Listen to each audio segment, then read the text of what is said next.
preaching time, mga 2 hours. Pero po ay sumusunod kami sa inyong mga jurisdiction, sa inyong mga rules and regulation, sa inyong mga hukom, sapagkat kami rin ay mga advocate doon.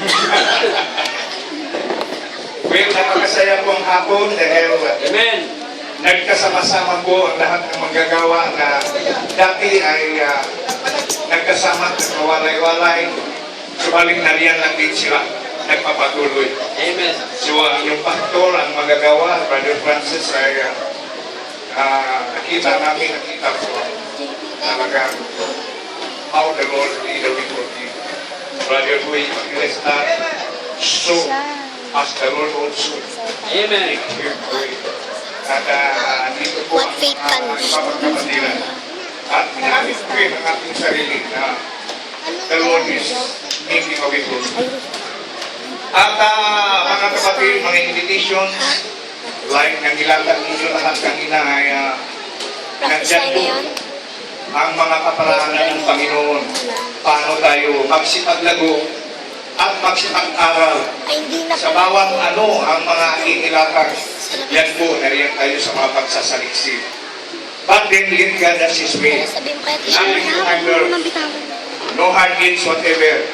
But hit up, looking forward the outro and the finisher of all. Amen. Amen. So mga kapatid ko, ang inyong tema ay ako'y nagagalak din. When Pastor Boy Evangelista ay nag-raise siya and something within this thing, I have something to say about this school. Sapagkat ito ang katagang ito ay hindi po mawawala, hindi mabubura, kundi ito po ay maisang katuparan. Everybody say amen. Amen. Prepare to make thy God, O Israel. Mayroon lang akong ilarawan dahil ito po hindi po ito sinasabi sa mga taong hindi pinagsabihan ng Diyos. Ito po sinasabi sa kanyang piniling bayan, Israel. Kaya magbigay tayo ng dalawang larawan na Israel. Literal Israel and spiritual Israel. Everybody say amen. Amen. Alam natin ang literal Israel. Yun pong nabihag o nandyan po sa kuko ng Hebrew. At sila'y pinalabas ng Diyos.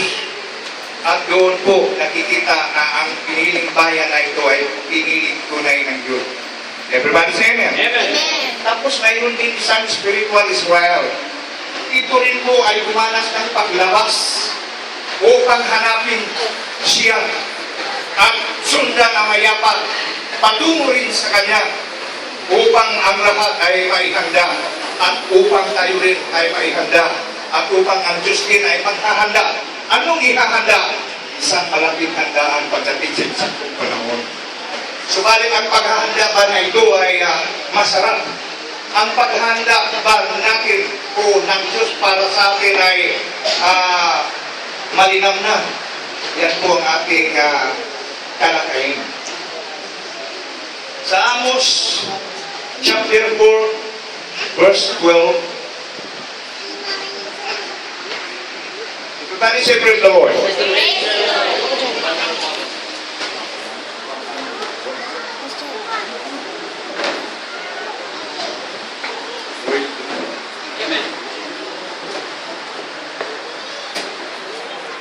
Praise His holy name. Right? Amen.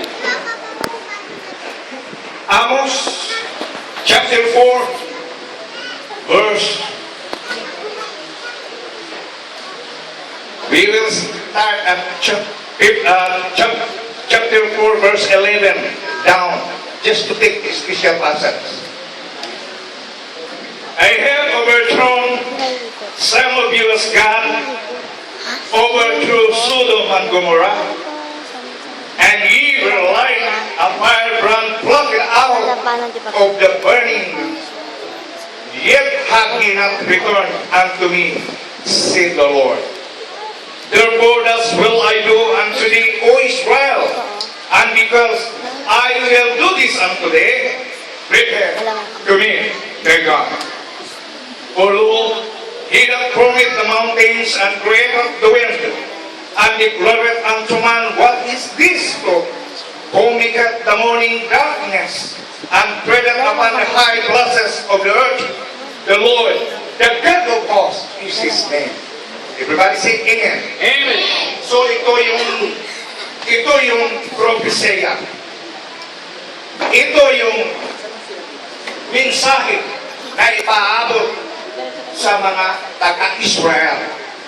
So kanina po yung talakay about prophets. That is very, very good. Prophets are the mouthpiece of God. They are all the servants whom surely the Lord revealed in order His plans and ways within unto all people na Kanya po inilaan. So prophets is not as easy as that calling eh. Yung gift ng prophecy, yung gift na ibigay sa tao sa isang propeta ay hindi po madali. Sapagkat once na sila po ay nagpahayag sa nais ng Diyos na ipaabot, ang mga tao ay nagagamit sa kanila. Ang mga tao ay nagtangkang papatayin sila. Ayaw tanggapin na ang mga mensahe na yun ay galing sa Diyos. Ang akusasyon nila, ang mensahe na yun ay nagbubuhat lamang sa kanilang sarili. Look at Jeremiah. What Jeremiah said? Ibinigay ng Diyos doon kay Jeremiah, ipinahayag kung anong gagawin niya sa Israel. Dahil ang Israel, dumating sila sa puntos na napakabigas ng kanilang mga ulo. Nakalimutan na nila ang tunay na Diyos. Hindi na nila alam kung ano ang gagawin. Nagkaroon na sila ng ibang Diyos-Diyosan sa kanilang buhay na ayaw ng Diyos na gagawin nila. Everybody say amen. Amen. Kasuklam-suklam sa Diyos ang magkakaroon ng mga kasuklam-suklam na mga gawa na ang Diyos po ay hindi nagtuturo ito. Kaya, nung ating titignan, we are all under the law. That was the old covenant na ibinigay sa kanila just because of sin committed. Diyos iniilis ang mga kasalanan. Hindi lamang magsamba sa Diyos-Diyosan, kundi ang alagaan pa nila ang mga ordinansa at saka ang mga itungkol na dapat gawin. Everybody say amen. Amen. Pag-aralan mo yan sa inyong mga pag-school. So that is the main reason why God is so angry with Israel. Ngayon po, hindi sila tinatantanan. Ang Diyos po, sa kanya pong pagmamahal na tunay sa Israel, ibinigay niya ang lahat. Kanya pong ibinigay ang mga kasamaan lamang sa Israel. Pinahintulutan niya na sila po'y malima, sila po'y mabihag, sila po'y magkaroon ng kasamaan, sila'y mga matay, sila'y makatamo ng hindi pangkaraniwang pangyayari. Anong purpose ng Diyos? Upang sila'y magbalik loob sa Kanya. Nagbalik loob ba sila? Hindi po. Kaya tayo ngayon na spiritual Israel, mag-ingat sapagkat narito tayo pero hindi pala tayo nagbalik loob sa Kanya. Amen? Amen. Kaya minsan, tayo malulungkot, aluha ko, kapag kita na may mga bagay na ipinahayag na ng Diyos sa atin, ipinahayag na sa mga propeta. Ang prophet for this generation, we recognize most, ay nagsasabi ng lahat na everything abominable unto the Lord, if the holiness of God will be defiled. Subalit ang tanong, do we understand the word of prophecy? Intindihan ba natin yun? That is a picture. So, Pastor Evangelista said, prepare to meet thy God is a personal dealing ng Diyos. Para tayo ay magkaroon ng tamang pagkakanda. Amen. Hindi sa nagpupupya tayo sa iba. Hindi sa nakita natin sila. Kundi magkaroon tayo ng personal experience sa Kanya. Amen. Upang ating magawa na may kalayaan. We have freedom. Everybody say amen. Amen. Kaya paglingkuran natin ang Diyos na malaya. Amen. Kaya siya ngayon, hindi sa kalayaan na binigay sa atin ay gawin natin sa isusunod ng ating nais ng ating laman. Sundin natin, kontrolin natin dahil ito hindi na tama. Baguhin na natin, alisin na natin. At mamuhay tayo na kapanalan sa Kanya. That is the right position to spiritual Israel. Amen. Ito lahat Israel. Israel. Amen. Amen. Amen. Hindi rin po lahat Christian. Hindi po lahat Gentiles. Converted are all Gentiles converted.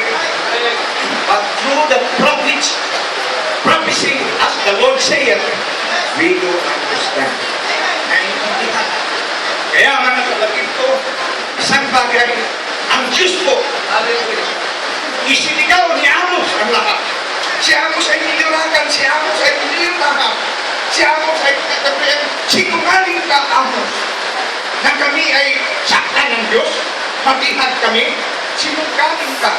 But Amos said, this is the Lord said, prepare yourself, sapagkat ang preparation pala gagawin ay maraming kasagunang mangyayari sa bawat isa upang kayo ay makapagbaliw loob sa Diyos. Magbasa tayo ng ilang talata within these chapters para malaman natin na ang Diyos gumawa ng paraan. Hindi lamang mga kabutihan, hindi lamang mga pagpapala, kundi mga pagsubok na ibigay ng Diyos sa kanila. So, ihanda natin ang ating mga sarili. Dito po sa Amos, chapter 4, magsimula tayo sa 6, asahin ko lang upang ma-put up natin ang nais ng Panginoon. We will think what God has done. And I also have given you ladies of wealth in all your cities, and lack of bread in your classes, yet have ye not returned unto me, said the Lord. Kita nyo na?